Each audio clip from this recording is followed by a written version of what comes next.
All right, let's do some Monday afternoon quarterback in a little bit, and we're going to react to Brian Daboll's press conference earlier today. And, of course, we got to react to a storyline or two coming out of the Giants' loss to the Ravens on Sunday with our Giants beat writer for the Post, Paul Schwartz. Paul, what's going on, man? Not much X's and O's we can talk about from that game. I guess it was kind of expected after being, 16 and a half point favorites or underdogs. I don't know how that betting system thing got going, but Brian Daboll spoke to the media today. Obviously, he spoke yesterday after the loss. What was your reaction to his press conference today? Well, I mean, there's not a lot there. It's interesting. The worse the season is usually the less you talk at the coach the next day about specifics of the game or about, you clean up on some injuries and things like that. But the games are just secondary now, not to the players, but to most people on the outside, these games are secondary. Brian Daboll really didn't have a real strong update on the quarterback situation. Tommy DeVito is in concussion protocol. Now, he might get out of it by next week. He might not. We'll see how he goes through the protocol. My sense is that Drew Lock who was the third emergency quarterback Sunday against the Ravens, is still dealing with a heel issue. He's not 100%. We'll see how he gets through practice. And Tim Boyle, came in with zero. Brandon, you know about practice, right? Yep. 0 snaps with the first team, with the starter. 0 snaps running the Giants offense. And I think played decently in the second half. At least he threw the ball around the field a little bit, got the ball down the field. So that was good. So my guess is that if Drew Lock is healthy, he starts. If not, it's Boyle, and we'll see about DeVito and his health. I'd like to see a little bit more of Tim Boyle. I guess it's just one of those things where it's like whatever switch up. That is a sentence that very few people have said in the NFL landscape. We're live now. We're going. We're live. This is taping. Live. Okay. Okay. Let's run that back. I want to see a little more of Tim Boyle. Yeah. That was spoken on December 16th, the year of our Lord 2024, by Brandon London. Okay. Let's just document that. He wants to see more of Tim Boyle. That's what this season has become. Remember last year when the Jets were going crazy about, after Rodgers got hurt and this quarterback stinks and that quarterback stinks. I remember fans kept saying, put in Tim Boyle. He's got to be better. They put him in. He wasn't. Like I said, having said that, I agree with you. At least he threw the ball down the field a little bit. At least he threw it. I mean, it was almost like, what the hell? I'm just going to let her rip. He threw an interception, really didn't mean much. Threw a pass up there that Malik Neighbors caught. So, but I don't think, no offense, Brandon, but I don't think I want to see more of Tim Boyle was on anybody's predictions for anything that happened this season, considering he wasn't on the team last month. Well, allow me to retort and to clarify that statement. I mean, for the reason what you just said, that he threw the ball down the field, and I think right now, at the time of where this season is, at 2-11, 2-12.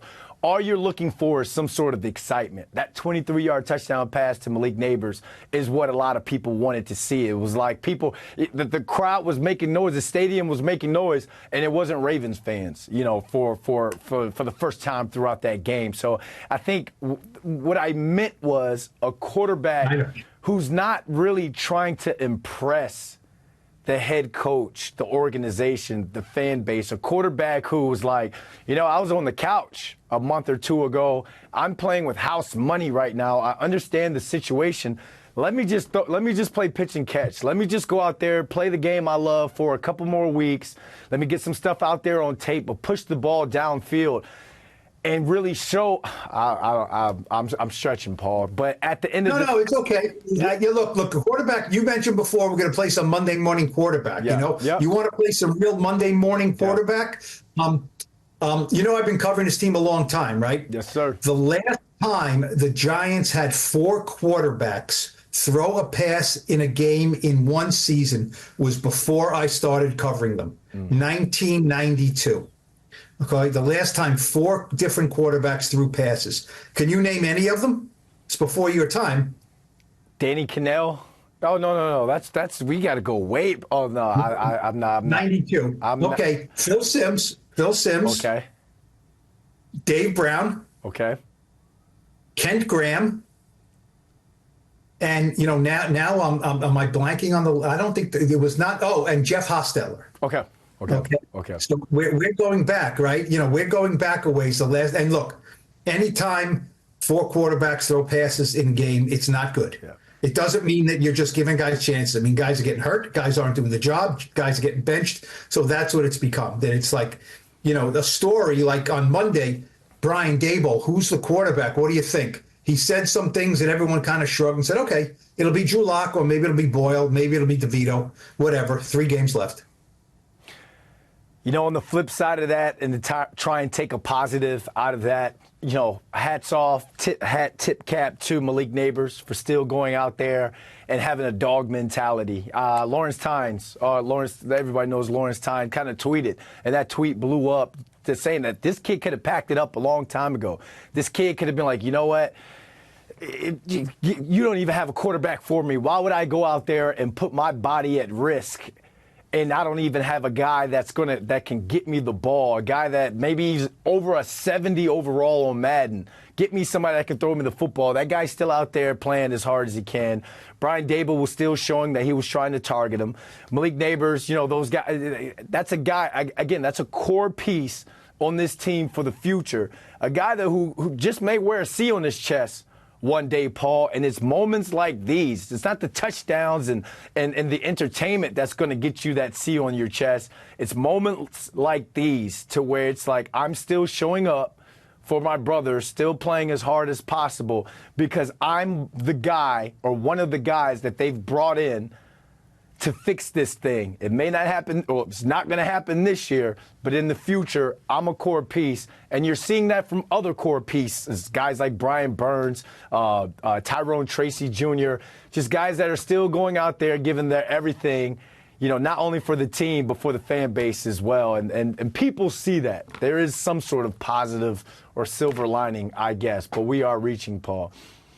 I agree. I mean, look, it is not acceptable for Malik Neighbors to pack it up and quit. It's not. But there's a difference between that and from playing the way he played this past Sunday against the Ravens, which if you didn't know and you were just isolating on him, you would say maybe the Giants are fighting for a playoff spot with the way he was competing. Did you notice he got stepped on? I think Chris Manhertz, the tight end, like a Ravens defensive lineman, kind of pushed Manhertz, and he fell back into Malik, and I think he cleated Malik. Yep. Malik went, oh boy, now Malik is down, right? He went down.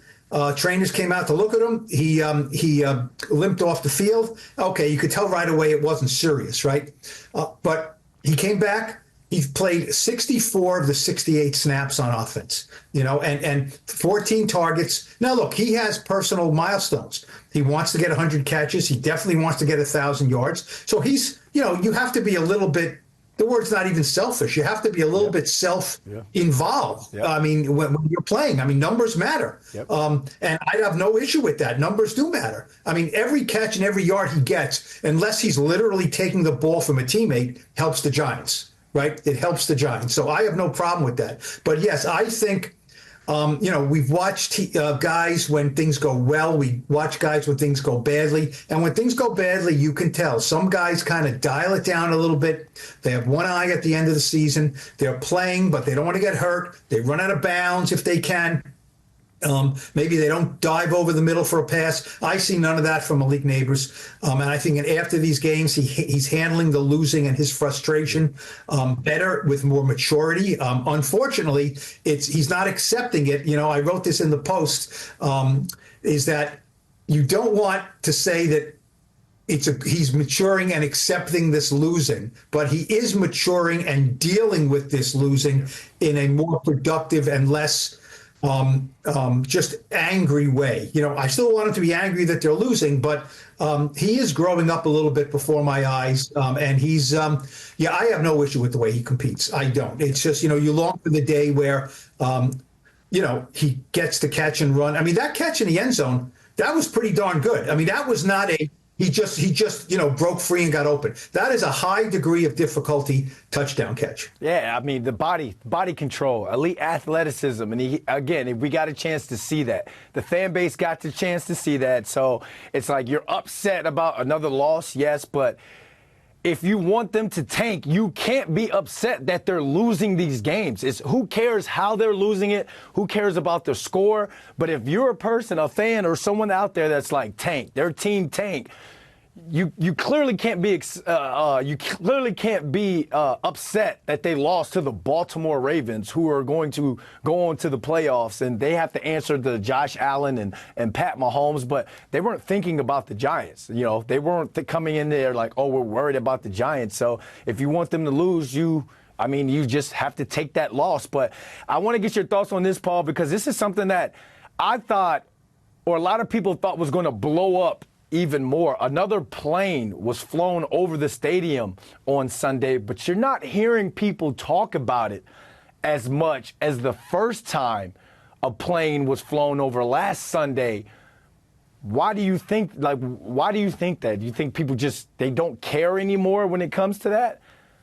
Well, the first time's a novelty. Look, let's face it, it's not the first time. The first time was 1978. Right, 15 years of lousy football, we've had enough. But that was a long time ago, I get it. But yeah, last week before the Saints game, it was a novelty. Wow, somebody rented a plane and, Mr. Mara, please fix this dumpster fire. Okay, not the fans have spoken, but a fan has spoken. And I'm sure a lot of fans felt that, he's speaking for us or she's speaking for us, whoever decided to shell out, $1,000 or so to fly a plane over MetLife Stadium. This week it was another one, a little more aggressive. It was something like, Mr. Mara, enough. We won't stop until you fire everybody. A little more, angry in tone. Yeah, I mean, we asked players about it. Look, 90 minutes before the game, when these planes are flying overhead, these players are back in the locker room. It's after their first pregame workout, and it's before their pregame workout before they play the game. So they're not looking up. They're in the locker room. Brian Daboll was asked about it after the game if it's a distraction, and he said it's not a distraction because I just found about it now when you asked me about it. It's good fodder. It's good video. It's good pictures. I wrote about it. People write about it. People talk about it. It is what it is. In a bad season, you have people burning jerseys, right?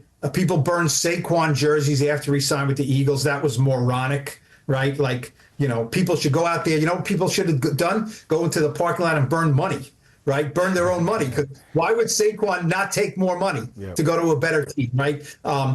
People want to go to the game and put bags on their heads. Look, as long as you're not doing anything illegal or immoral, you can go to the game and you can turn your back. You can put a bag on your head. You can fly a plane overhead. Okay, knock yourself out. We'll see if it has any bearing. John Mara does care what the fans think. I don't know if John Mara is going to be swayed one iota by what somebody's message over a plane is saying. Yep. And then you got a guy like Darius Slayton who was quoted saying that he doesn't think that there needs to be any change when it comes to the regime. So I understand the court of public opinion, but I think Mr. Mara is listening to everything that's going on in-house. Again, when you made the business decision or the tanking decision to sit Daniel Jones, everything, I think they were ready almost or prepared for everything that came after that. And that's loss after loss, and then, 9 straight, and you hope that you can get one at home, but then you're going to be people upset if they beat the Colts at home because, you're knocking us out of our draft position. So, Paul, let's wrap this thing up, man. Final thought as we go into this week. Giants going down to Atlanta to play the Falcons. Yeah, last flight road game of the year coming up. The last game of the season's in Philly. That's obviously a bus or a train ride, not a car ride, not a flight. Look, it's bad times for the Giants. There's no question. I mean, Lamar, I don't think a quarterback in the league will have had an easier game than the one Lamar Jackson had against the Giants. I mean, there's a lot of great quarterbacks who do great things, but I don't know what you thought, Brandon. I thought he was so effortless. I mean, 21 out of 25. He had more touchdown passes than incomplete passes. I mean, think about that. More touchdown passes than incomplete passes. That is almost impossible to do. So it was too easy. It was nonchalant. The Ravens are still grabbing Malik Neighbors and Giants receivers, I don't think their pass defense is any good. The Giants could really not exploit that. So it's bad times. We get it. We all know about it. It's hard to watch these games. It's hard to cover them. It's hard to come on here and talk about them. But this is what we get paid to do. The players get paid to play. And so, I think fans should look at some of these guys like a Neighbors, like a Brian Burns, who's playing his butt off. He gets knocked around every game. Giants paid good money in a trade for him. They traded for him and gave him good money. He's got 8 sacks. He averaged 9 sacks in his first 5 years with the Panthers. He's on pace to break that or match that. So the Giants are kind of getting what they thought. Try to look at the players who probably will be. Brian Burns certainly will be back. Neighbors will be back, who will be part of the solution next year. And take a look at them because. I think all this negativity is a bit much. I get it. Fans, want their blood. They want heads to roll and things like that. But I'm just saying, change is not always better. It's not. It's not. Sometimes it's warranted, but it's not always better. So we shall see. Michael McFadden's another guy you could throw a name in there as the guy to kind of look to build towards the future for as well. All right, we're going to put week 15 in the books. We'll see you guys Thursday for the Blue Rush preview show. Thanks, Paul. You got it.